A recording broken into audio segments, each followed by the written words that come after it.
முன் வந்து பேசுங்க.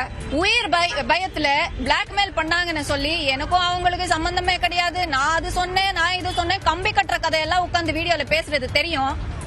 அப்பாவி பையனை இப்படி கொலை செஞ்சிருக்காங்களேன்னு பரிதாபத்தோட நீங்க பேசின மாதிரி தெரியவே இல்லையே.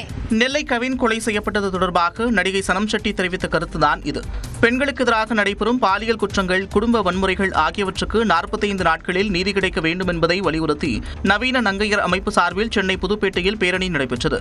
இதில் நவீன நங்கையர் அமைப்பின் நிறுவனர் உமா மகேஸ்வரி, தலைவர் சிங்கத்தமிழச்சி, நடிகை சனம் ஷெட்டி உள்ளிட்டோர் பங்கேற்றனர். இன்னமும் நம்ம ஜாதி, dowry, domestic violence, rape, murder அப்படின்ற கொடூர குற்றங்களுக்கு ஒரு சொல்யூஷன் இல்லாம சுத்திக்கிட்டு இருக்கோமே.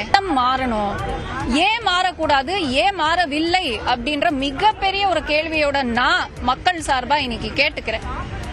மாத்துங்க, சட்டம் மாத்துங்க. நெல்லையில் கவின் என்ற இளைஞர் கொல்லப்பட்டதை கேள்விப்படும் போது மோசமான ஒரு சமூகத்தில் இருக்கிறோம் என்று நினைப்பதாகவும் இதனால் கோபம் வருவதாகவும் தெரிவித்தார்.